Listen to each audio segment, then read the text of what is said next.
esta tragedia que no alcanzan las palabras cuando uno empieza a ver las imágenes y las repercusiones de lo que sucedió ayer en la tarde, cuando se cumplían 32 años de aquel terremoto histórico en México, donde fallecieron cerca de 10.000 personas.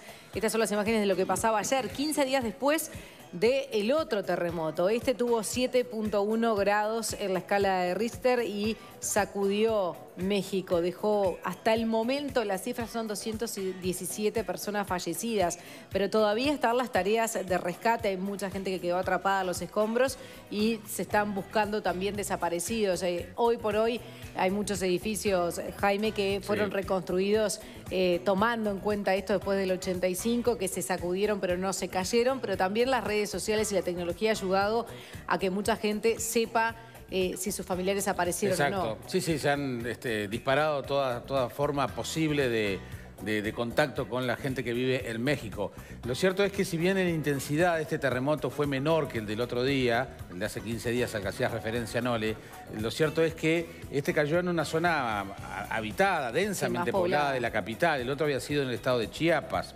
Concretamente, el epicentro se localizó a 12 kilómetros al suroeste de Axochiapán, en el central estado de Morelos, a una profundidad de 57 kilómetros, y sacudió no solo la Ciudad de México, el Distrito Federal, sino también, fíjense, como Puebla, Acapulco, Oaxaca, Guadalajara, Colima y Morelia. El saldo de muertos puede ir aumentando en virtud de la cantidad de desaparecidos que hay. Por ahora el cálculo oficial es de 45 edificios derrumbados del Distrito Federal. Entre los fallecidos hay muchos niños que perdieron la vida, por ejemplo, en un colegio, en una escuela que se derrumbó en el medio de los temblores. Sí, ahí estamos viendo, perdón, Pablo. Eso lo del diario es impresionante. Sí, cómo se mueven las lámparas. Y ahora el estudio ahí, mirá, de televisión, fue terrible. No, es increíble, ¿no? Realmente. Fue exactamente el mismo día, 32 años después, del famoso terremoto del año 85. El presidente Enrique Peña Nieto se dirigió a los mexicanos por cadena nacional. Dijo que la prioridad es continuar el rescate de quienes se encuentran atrapados y dar atención médica. Y convocó al Comité Nacional de Emergencia, que ordenó un plan de emergencia y destacó que miles de integrantes del Ejército, Marina y Policía asisten a la población afectada. Bien, el Ministerio de Relaciones Exteriores de Uruguay informó que hasta el momento no se tiene datos de ningún uruguayo que esté allí, que haya sido afectado por este terremoto. Vamos a ver cómo se vivió, qué información se tiene por esta hora. Estamos en contacto con Ana Paulina Chavira, periodista del New York Times en México. Buenos días, Ana, gracias por atendernos.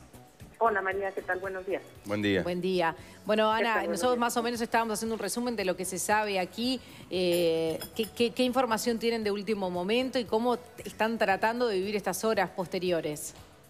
Pues mira, es básicamente la información que ustedes han compartido hasta el momento.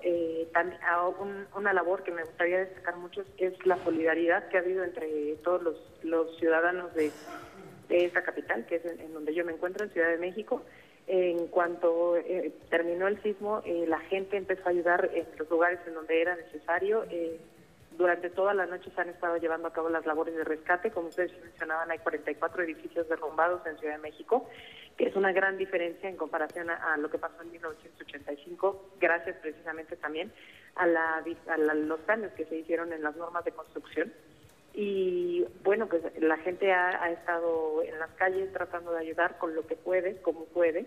Y bueno, se han formado también brigadas, digamos, en distintas universidades, por ejemplo, en la Universidad Nacional Autónoma de México, en donde se están, por ejemplo, solicitando la ayuda de ingenieros civiles o de rescatistas, o de verdad de quien esté dispuesto a ayudar. También ahorita ya hay, no sé, refugios en donde la gente se puede quedar, mucha gente no puede regresar a sus casas, a pesar de que no se hayan derrumbado los edificios. Hay muchos edificios que tienen daños estructurales. Entonces, bueno, se les recomendó a todas estas personas que no regresaran a dormir a sus casas, y es lo que están haciendo es irse a los diferentes centros a los diferentes albergues que hay en Ciudad de México. No sé si tengan alguna pregunta. Sí, particularmente, ¿qué ha pasado en las horas posteriores? Si se han sentido réplicas, si hay peligro de que pueda haber nuevos derrumbes. Ha habido réplicas, sin embargo, ninguna ha sido de la magnitud que fue el primer sismo, que fue de 7.1. La magnitud más alta ha sido de 4, sí, de 4, y al final me parece que hasta ayer en la tarde habían sido 11 réplicas. En realidad no son tantas, porque por ejemplo del sismo que tuvimos hace 2 semanas, el 7 de septiembre, ya se contabilizaban más de 1000 réplicas, ¿no? Mira. Por ejemplo. Bien. Pero, ¿perdón? No, te iba a preguntar justamente, toda la zona allí del Golfo de México, del Mar Caribe, está todo muy convulsionado, con una fuerza muy fuerte también de los huracanes. ¿Los técnicos hacen algún tipo de paralelismo entre los movimientos sísmicos con también lo que está sucediendo con huracanes tan intensos o no tiene nada que ver? Pues no hay ninguna relación directa, así como tampoco hay relación directa entre el sismo que vivimos hace 2 semanas y el que vivimos ayer. Simplemente todos sabemos que en este momento es temporada de huracanes y bueno, ha sido una triste coincidencia, ¿no? Claro, y cuando se habla del simulacro que se hizo un rato antes, ¿no? ¿Ya había terminado? ¿Tenía una participación masiva o era en algunos lugares puntuales del país donde se hacía el simulacro? Pues el simulacro se inició a las 11 de la mañana. Es un simulacro en el que participa muchísima gente. No es, digamos, un simulacro obligatorio, pero sí es un simulacro en donde, por ejemplo, participan muchas empresas, edificios en Paseo de la Reforma, que digamos es nuestra avenida principal, en donde hay muchas oficinas, en las escuelas. Y todo esto, evidentemente, se hace con la intención de que la gente sepa qué hacer si llega a haber una tragedia, ¿no? Lo que nadie pensó, evidentemente, era que nos iba a suceder 2 horas después. Claro. Y digamos que lo desafortunado en esta ocasión fue que por el epicentro y por la cercanía no tuvimos tiempo de que la alarma nos previniera.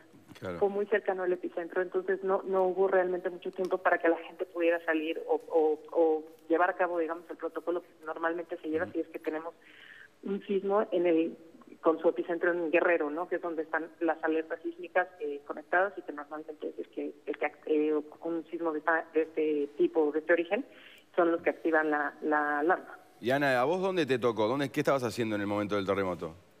Pues mira, yo me dirigí a recoger a mi hijo a la escuela y venía manejando.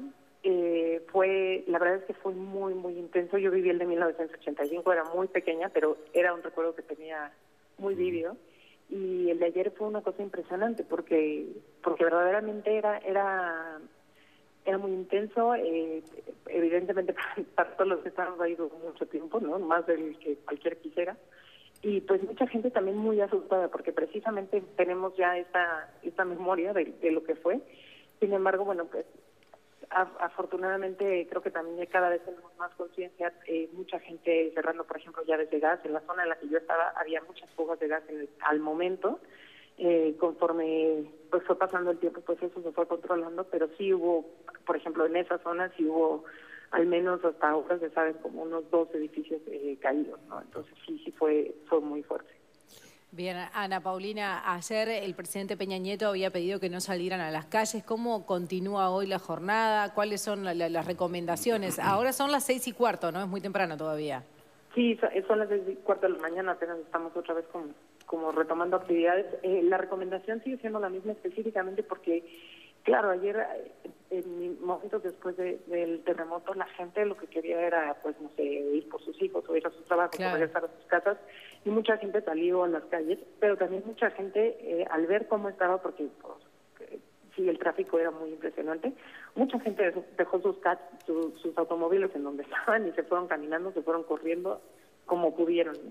Y esa es realmente la recomendación, que si no hay necesidad de salir de las casas, no se salga específicamente para no entorpecer las labores de rescate. Claro. Y entonces, bueno, se suspendieron las clases hasta nuevo aviso en los estados más afectados, entre ellos Ciudad de México, Puebla, Morelos, Oaxaca, Guerrero, Chiapas. Y pues sí, o sea, la recomendación es estar aquí. Sí, hay muchos lugares, como les decía, en los que la gente está ayudando, entonces también mucha gente está yendo a ya sea centros de acopio, ya sea los lugares en donde sabemos que hay derrumbes y tratar de ayudar como se pueda. Como se pueda. Ana Paulina Chavira, muchísimas gracias por este contacto. No, con muchísimo gusto. Hasta luego, buena jornada. Hasta luego. Chau. Bien, horas difíciles, ¿no? Porque además lo que decía el presidente, no salir de sus casas, pero muchos están ayudando también al rescate porque no están dando abasto los equipos. Bien, y hablemos también de los huracanes. Jaime le preguntaba también por una zona que